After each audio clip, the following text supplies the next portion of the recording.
Pakita ko sa inyo na buhay na. Tingnan nyo. Ayan.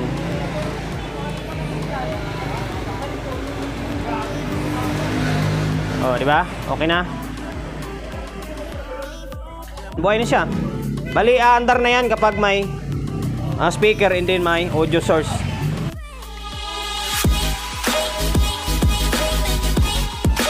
Welcome to my vlog. Ayun, last minute na naman to. Dilim na alas 7:12 na ng gabi, oh. Kailangan ko mag-vlog dahil wala akong content. Sa ngayong araw wala akong content eh. So ngayon, for today's video, eto na. Gawan ko muna ng content itong Broadway NBX3 na power amplifier. Bali, nag-overtime ako ngayon kaya inabot ako ng alas 7 na ng gabi, oh. Kasi medyo nagmamadali na si sir eh. Kailangan na daw masubukan ngayong linggo eh. Kaya ano ngayon, Biyernes. Sana bukas patunog ko na ng maayos ito. Bali, ito kakatapos ko lang siya i-mounting yung dalawang board.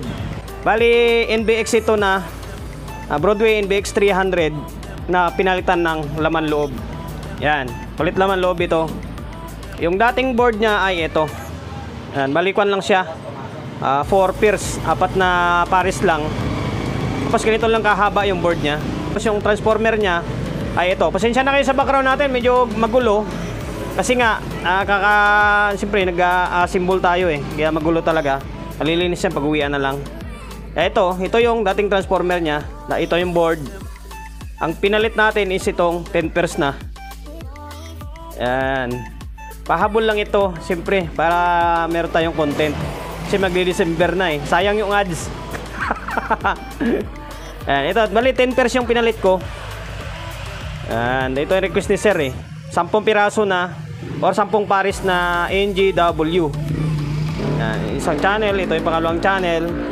Tapos yung dating board na sa may supply niya, 4 lang yung capacitor. Ito nagiging 8 na, dinagdagan ko na ng capacitor kasi sabi ni sir dagdagan na daw. Kung paano nangyari yan, ayan oh, tingnan nyo oh. May puting board sa may ilalim, di ba? Yan, dinugtungan ko lang yan para kumasya yung 8 piraso na capacitor. Parang original lang, ha. Tapos naglagay na ako ng fuse. Kaya yan, yung patayo na yan, fuse yan. Yan. Yan, fuse. Sa may kabila, same din. Yan, may fuse na yan.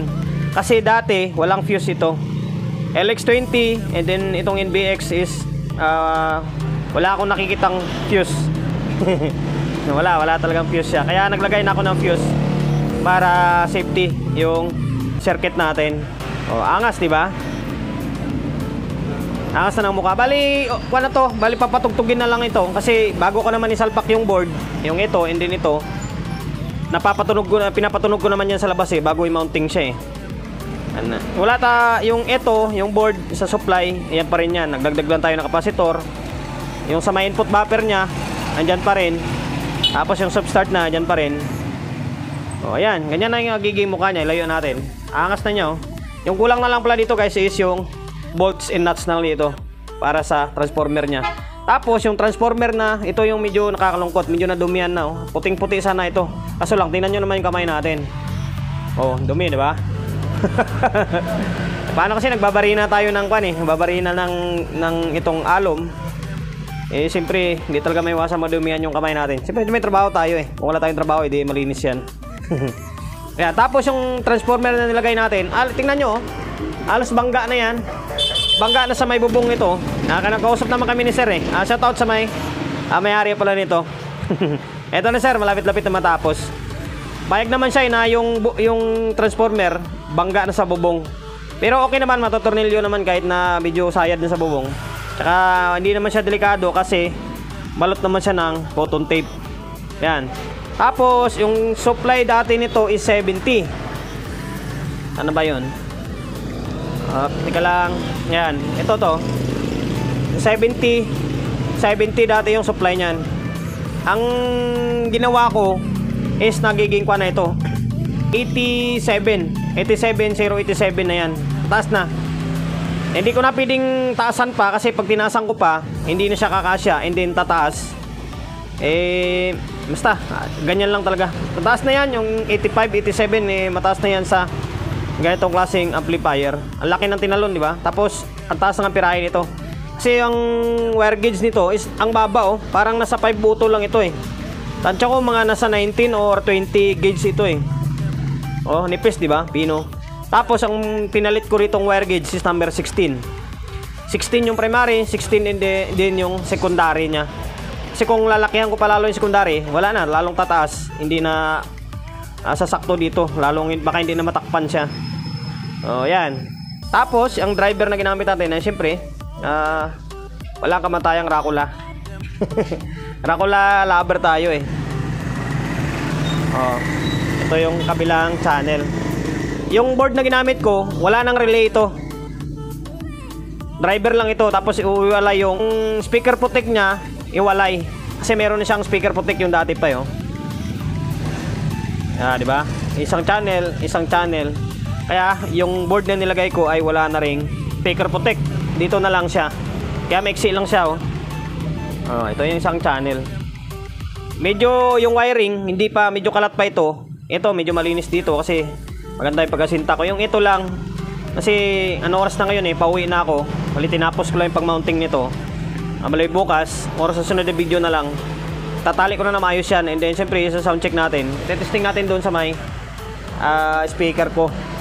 Sa ngayon, ito lang muna. Ito naka series bulb. Pakita ko sa inyo na buhay na. Tingnan nyo. Ayan.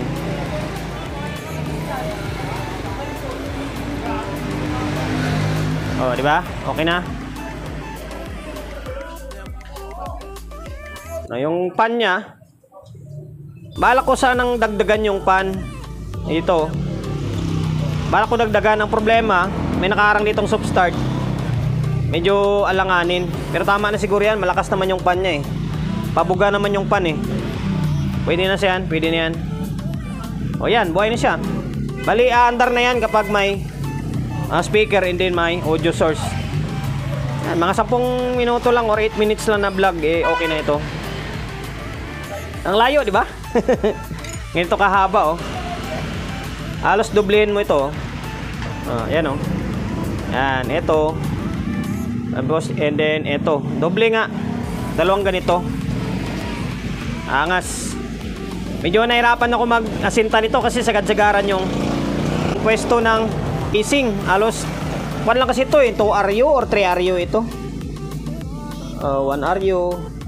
Oh, nasa 2 RU lang eh. Kaya, medyo manipis. Akala ko nga, hindi na matatakpan eh.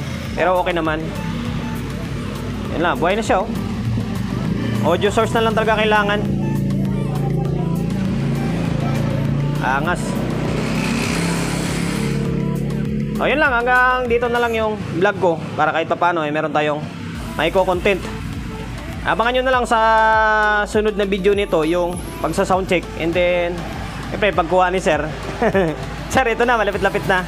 Bago tayo magtapos, eh, siyempre, uwian na ito. Promote muna tayo ng una, shop natin siyempre.